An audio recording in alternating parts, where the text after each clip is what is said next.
இவங்கெல்லாம் ஓட்டாங்க. தலைவர் ஓட்டார், முதலமைச்சர் அந்த அடுத்த நாள் 2 நாள் கழிச்சு, அதாவது அன்னைக்கு நைட்டு நடந்துச்சுன்னு தெரியும். நானும் பொதுச்செயலாளர் நிர்மல்குமார் எல்லாரும் போயிட்டு கரூருக்கு வெளியே நிற்கிறோம். தலைவர் போன அடுத்த செகண்ட் மிகப்பெரிய லத்திச்சாச்சு அடிக்கிறாங்க. போற இடம் திவிகாவுடைய துண்டு போட்ட இடம் அடின்னு அடிச்சாங்க. இது தெரியுமா ஊடகங்களுக்கு? இல்ல ஊடகங்கள் தெரிஞ்ச வாய் தெரிஞ்சு பேச மாட்டாங்க. என்ன அடின்னா மரண அடி. ஒருத்தரும் திவிகாவுடைய துண்டோ சட்டையோ இல்லை ஒரு நீங்க இளைஞராக இருந்தீங்கன்னா அந்த கருவிலே நிற்க முடியாது. நாங்க வெளியே வந்துட்டு பார்டர்ல நிற்கிறோம். மேல நிர்வாகத்துல இருந்து கூப்பிட்டா இல்ல வராதீங்க, இல்ல நம்ம ஒரு 500 பேரோட போனா திருப்பி ஒரு கலவரன்னு ஒரு சுச்சுவேஷன் உருவாக்குவாங்க. அப்ப நம்மளுடைய டாக்டர் பிரபுலாம் போய் ஹாஸ்பிட்டல் உள்ள இருக்கிறாங்க.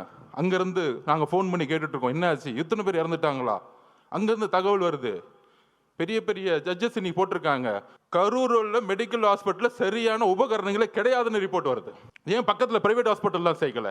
அப்ப தாவேக கட்சிக்காரங்க ஹாஸ்பிட்டல் பக்கமே வரக்கூடாது, அங்கேயே வெளியேறுங்க. இவங்கெல்லாம் ஓட்டாங்க. தலைவர் ஓட்டார். யாரா ஓடுனது? வந்தா நீங்க என்ன பண்ணுவீங்க எங்களுக்கு தெரியாது.